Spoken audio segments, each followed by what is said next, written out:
Assalamualaikum warahmatullahi wabarakatuh.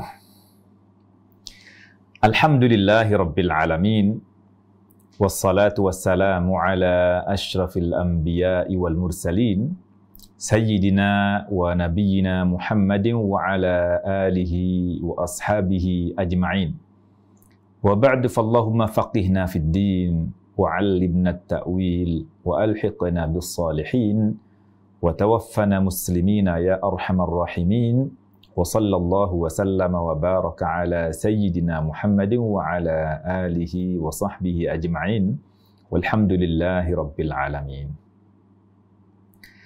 Bapak Ibu muslimin muslimat yang dimuliakan Allah Subhanahu wa taala, alhamdulillah kita bersyukur pada Allah Subhanahu wa taala dapat melanjutkan kajian kita seputar kisah Nabi Sulaiman alaihissalam, bagaimana kekayaan dan kejayaan beliau alaihissalam yang kita ambil dari surah An-Naml, sepenggal perjalanan sejarah Nabi Sulaiman alaihissalam, dan kita sampai pada pembahasan tentang bagaimana Nabi Sulaiman alaihissalam menerima kunjungan atau kedatangan utusan dari Ratu Bilqis yang berasal dari Yaman. Alhamdulillah, semoga Allah Subhanahu wa taala mudahkan kita untuk memahami ayat-ayatnya serta mengambil pelajaran-pelajaran penting, dan Allah beri kemampuan dan Allah ridhoi kita untuk bisa mengamalkan apa-apa yang Allah Subhanahu wa taala berikan kepada kita. Amin ya rabbal alamin. Salawat dan salam semoga senantiasa Allah limpahkan kepada Nabiullah Muhammad sallallahu alaihi wasallam, keluarga beliau, sahabat-sahabat beliau, serta pengikut beliau hingga yaumil qiyamah. Bapak Ibu yang dimuliakan Allah Subhanahu wa taala, insyaallah kita akan melanjutkan ke ayat 38 dari surah An-Naml. Ini setelah Nabi Sulaiman alaihissalam minta kepada para utusan agar kembali ke Bilqis serta menyampaikan pesan tegas dan juga ancaman, berikutnya terjadilah dialog antara Nabi Sulaiman alaihissalam dengan para petinggi kerajaan dan orang-orang penting di sekeliling Nabi Sulaiman alaihissalam, yang kemudian Allah Subhanahu wa taala sampaikan dalam kisah ini. Allah berfirman, qala ya ayyuhal mala'u ayyukum ya'tini bi'arshiha qabla an ya'tuni muslimin. Qala, berkatalah ia. Siapa berkata? Nabi Sulaiman alaihissalam. Ya ayyuha, ya wahai, ayyuha hanya untuk tanbih, untuk memberikan peringatan agar orang yang dipanggil memperhatikan dan siap sedia untuk menerima instruksi. Al-mala, ya ayyuhal mala. Al-mala itu pembesar kaum. Mungkin dalam struktur kepemerintahan, para menteri atau yang para pembantu kerajaan dan sekitar itu. Dikatakan di sini ayyukum ya'tini bi'arshiha. Ayyukum, siapa di antara kalian, ayyukum ya'tini, datang kepadaku, bi'arshiha, dengan singgasananya. Maksudnya siapa di antara kalian yang mampu mendatangkan singgasananya. Ini ha, artinya nya, kembali ke Bilqis. Kembali ke Bilqis yang menjadi penguasa Saba di Yaman pada masa itu. Qabla ayyatuni muslimin. Kapan permintaan Nabi Sulaiman alaihissalam agar di antara mereka mendatangkan singgasananya ini? Qabla, sebelum, ayyatuni, kedatangan mereka, sebelum mereka datang kepadaku. Ini nunnya nun wikoyah ya, yaknya ya mutakallim, yaknya si pembicara, artinya ku. Ya'tuni, mereka datang kepadaku. Wawunya ini wawu jamaah namanya, wawu yang menunjukkan subjek jamak. mereka berarti Bilqis dan juga para pembesar kerajaannya, serta mungkin boleh jadi juga rakyatnya datang kepada Nabi Sulaiman alaihissalam muslimin, dalam keadaan berserah diri atau sebagai orang-orang yang menyatakan keislaman. Demikian kurang lebih makna singkat dari qala ya ayyuhal mala'u ayyukum ya'tini bi'arsyiha qabla an ya'tuni muslimin. Ini tentu permintaan yang sangat luar biasa dari Nabi Sulaiman, dan tentu juga punya maksud di baliknya. Jadi bukan semata Nabi Sulaiman ingin mendatangkan singgasananya untuk bangga-banggaan, untuk menunjukkan kekuatan beliau semata, tapi ada tujuan yang lain yang menjadi visi beliau, bagaimana beliau ingin agar semua manusia, semua kerajaan menganut agama Islam, dan juga merupakan misi beliau berdakwah mengajak siapapun untuk mengikuti agama Allah Subhanahu wa taala.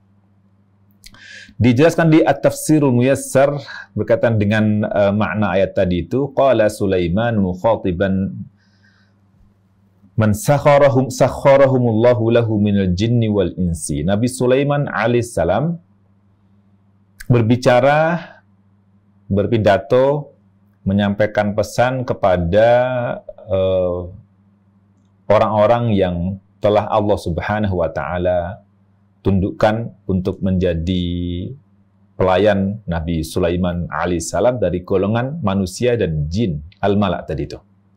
Ayyukum ya'tini bisariri malikihal azim. Siapa yang bisa mendatangkan dipannya singgasana Ratu Bilqis, singgasana kerajaan yang dikatakan oleh burung hudhud walaha arsyun azim.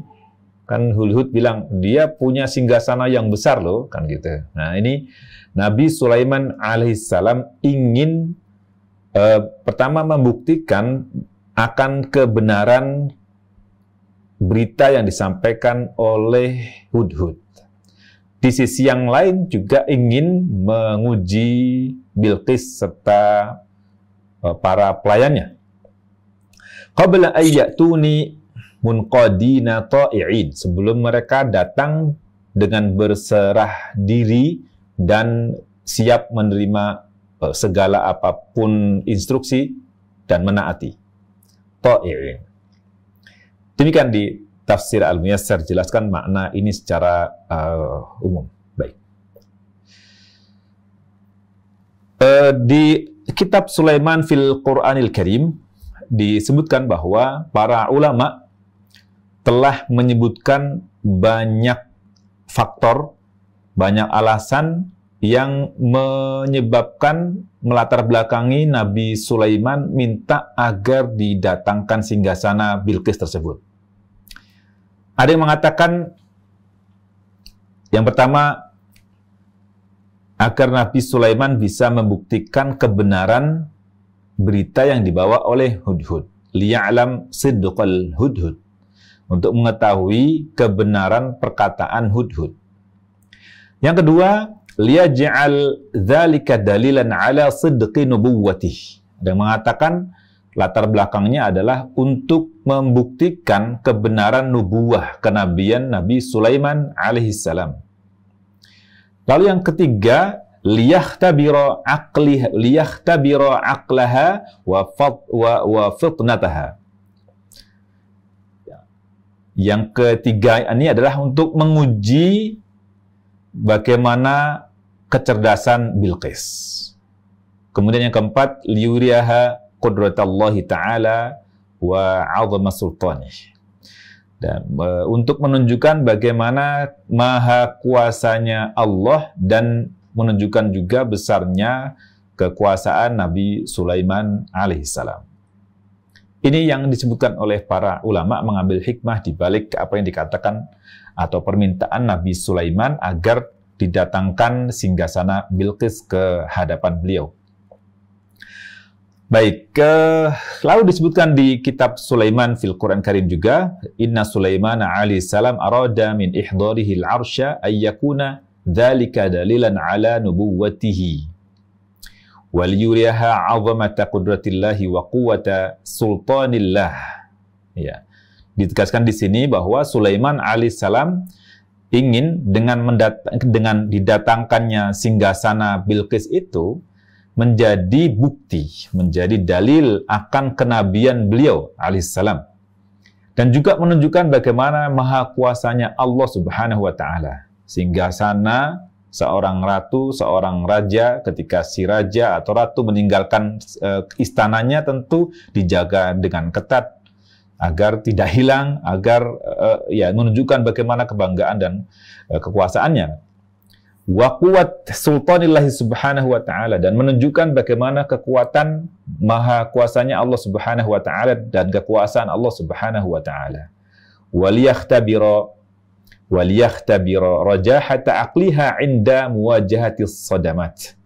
Juga untuk menguji bagaimana kecerdasan Bilqis serta bagaimana ia bisa mencari solusi terbaik ketika menghadapi berbagai tantangan.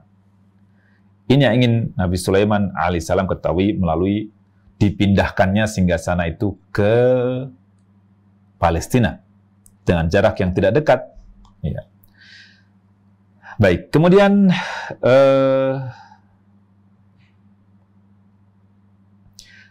Syekh di kitab fi Dhilalil Quran disebutkan bahwa beliau menurut penulis mengatakan nurajjih anna hadhihi kanat wasilatan li 'ardi madhahiril quwwah al-khariqah allati tu'ayyiduhu, bahwa didatangkannya singgasana Bilqis itu adalah sebagai wasilah, sebagai sarana untuk menampakkan bagaimana kekuatan yang sangat luar biasa, khariqah, di luar kebiasaan, allati tu'ayyiduhu, yang menopang Nabi Sulaiman alaihissalam. Litu'athira fi qalbil malikati wa taquduha ilal imani billah, agar pindahnya singgasana itu memberikan pengaruh taksir di hati Malikah, di hati Ratu Bilqis. Dengan itu wataquduha ilal imani billah, juga membawanya beriman kepada Allah Subhanahu wa taala. Wal id'an li da'watihi, juga agar Bilqis itu menyimak dengan baik, mendengarkan dengan baik dan menerima dakwah Nabi Sulaiman alaihi salam. Demikian disampaikan dalam Dhilalil Quran berkaitan dengan tujuan dari Nabi Sulaiman memindahkan atau minta agar singgasana Bilqis dipindahkan ke Palestina. Di kitab Al-Anbiya Al-Muluk, Syekh Salabi beliau mengatakan wa ala ma yabdu, yang tampak di sini anna Sulaimana ma'au kaunihi nabiyyan muqarraban wa malikan qawiyan kana lahu majlis istisyari yadhimmul iz wal jins. Nabi Sulaiman alaihissalam, sebagaimana kita ketahui bersama, dengan kondisi beliau berkedudukan sebagai nabi, sebagai orang yang muqarrab, dekat dengan Allah Subhanahu wa taala, juga beliau seorang raja, malikan, qawiyan, yang memiliki kekuatan sangat luar biasa, kana lahu majlis istisyari. Beliau punya majelis permusyawaratan yang anggotanya itu dari golongan manusia dan jin. Ini satu kelebihan yang Allah Subhanahu wa taala berikan kepada Nabi Sulaiman, bahwa semua makhluk bahkan dari golongan jin itu tunduk kepada Nabi Sulaiman alaihissalam. Sebagaimana yang kita fahami bahwa jin juga memiliki tugas sama dengan manusia, yaitu menyembah Allah Subhanahu wa taala. Mereka juga mengemban amanah untuk mengabdi kepada Allah Subhanahu wa taala. Wa hum yusa'idunahu fi tadbiri umuril hukm. Mereka, baik dari golongan jin ataupun dari golongan manusia itu, membantu Nabi Sulaiman alaihissalam dalam memanage segala urusan kepemerintahan. Fi tadbiri umuril hukm. Wa yushiruna alaihi bil khairi fajama'ahum. Dan mereka itu sebagai ahli musyawarah, permusyawaratan, mereka memberikan masukan-masukan, memberikan saran, memberikan pendapat yang baik, dan kemudian Nabi Sulaiman mungkin akan ambil pendapat di antara mereka dan kemudian menjadi suatu kebijakan.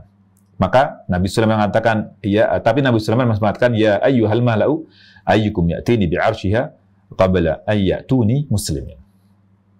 Artinya sebenarnya Nabi Sulaiman alaihissalam dengan kelebihan dan mukjizat yang Allah Subhanahu wa taala berikan, boleh jadi beliau sendiri mampu, tapi ini mengajarkan kepada kita dan mengajarkan kepada manusia bahwa seorang pemimpin hendaknya punya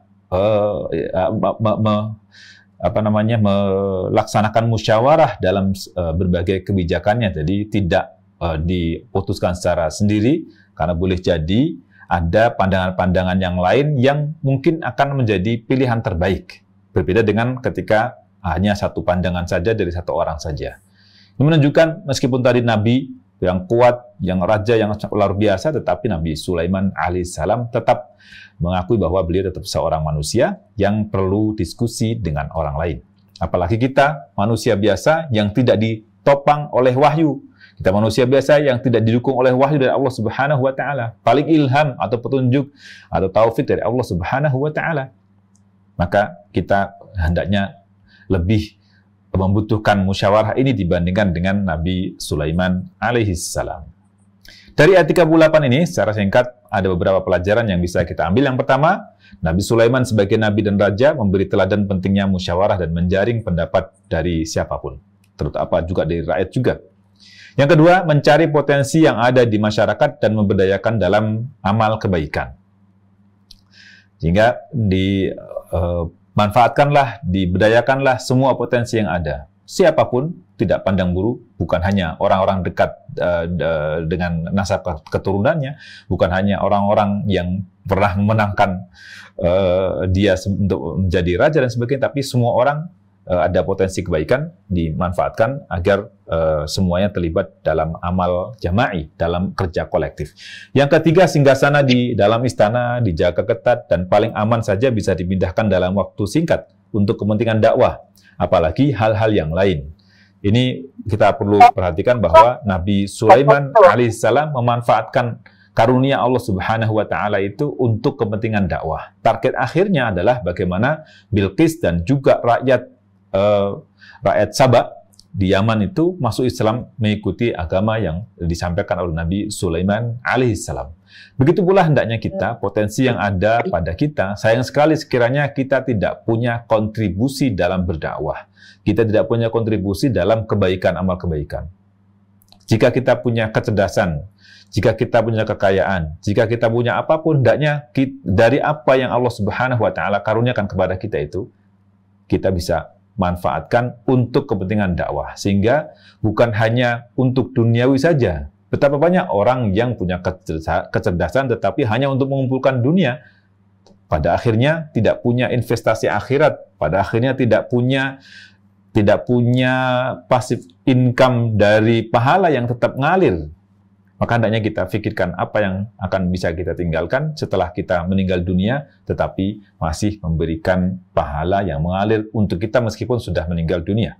Semoga Allah Subhanahu wa taala terima amal ibadah kita dan Allah langgengkan pahala-pahala kita tetap mengalir terus meskipun kita sudah tidak hidup lagi di dunia. Amin ya rabbal alamin.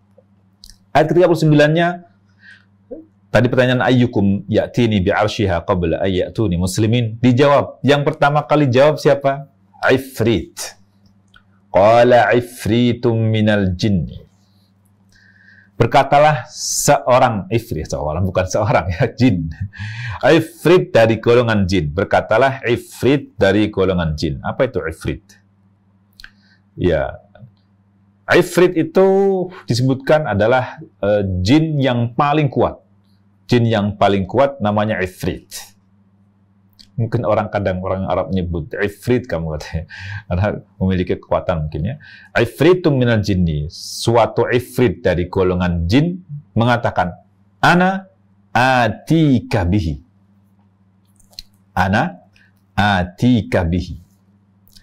Perkataan ana dengan mengedepankan kata nomina, aku, ini menjadi penegas yang sangat luar biasa dengan penuh keyakinan ifrit mengatakan itu. Artinya beliau yakin betul bahwa ia yakin betul bahwa ia bisa melakukan itu. Ana atika. Aku akan datang kepadamu dengan membawanya. Gitu ya, secara harfiahnya ana, aku. Atika itu juga ada subjeknya. Ana atika. Ana kata ana ini afan. Kata ana di sini bukan subjek ya, bukan subjek. Ini kata yang diterangkan di kalimat berikutnya dalam bahasa Arab mubtada. Jadi kata ana di depan ini bukan subjek. Nanti subjeknya atika. Atika di kata atika ini mengandung kata aku dalam kata kerja ini. Jadi ada dua kalimat. Ana kata yang diterangkan, atika bihi kata yang menerangkan.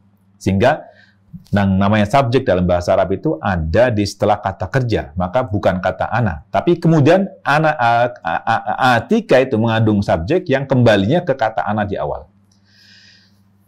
Dalam kalimat biasa akan katakan atika bihi, aku akan mendatangkannya.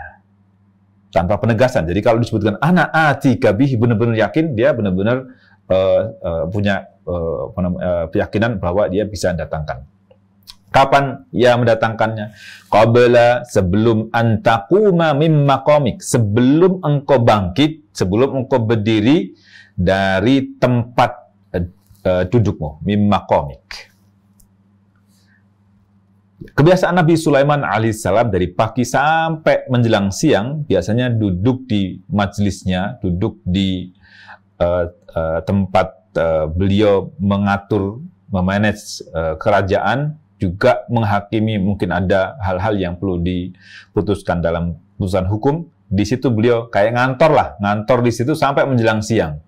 Nah, waktu itulah, jadi dari pagi itu sampai nanti Nabi Sulaiman alaihissalam, selambat-lambatnya itu sebelum Nabi Sulaiman beranjak dari tempat duduknya di kantornya itu, maka Ifrit akan datang membawa singgasana Bilqis. Itu sudah sangat biasa. Luar biasa kan? Bagaimana perjalanan dari Yaman ke Palestina di masa itu akan membawa singgasana Bilqis yang tadi boleh jadi belum ketahuan posisinya di mana. Lalu bagaimana bisa mengambil dari dalam istananya dengan penjagaan yang sangat ketat. Dengan waktu kurang lebih 3 atau 4 jam. Kalau kita hitung dengan perjalanan pesawat, mungkin itu sebanding dengan perjalanan pesawat sekarang. 3 jam kurang lebih penerbangan dari Yaman ke Palestina itu. Jadi, teknologi apa yang dipakai waktu itu? Ini Ifrit bilang begitu. Wa inni alaihi laqawiyyun amin. Juga Ifrit juga bukan sekadar mengatakan bahwa aku akan datangkan singgasana itu, tapi ia katakan wa inni, sesungguhnya aku, ditegaskan. Alaihi, terhadapnya. Laqawiyyun, benar-benar kuat. Aminun, dan amanah. Laqawiyyun amin. Qawiyun amin. Ini mirip dengan perkataan salah seorang anak gadisnya, seorang salih yang kemudian menjadi mertuanya Nabi Musa alaihissalam di Madian. Ketika putrinya bercerita tentang Nabi Musa yang ia jumpai di sebuah sumur ketika dua putri orang salih ini meminumkan binatang ternaknya. Sepulangnya dia mengatakan, inna khaira man istajartal qawiyyul amin. Sebaik-baik orang yang kau pekerjakan di tempat kita adalah al-qawiyyu al-amin.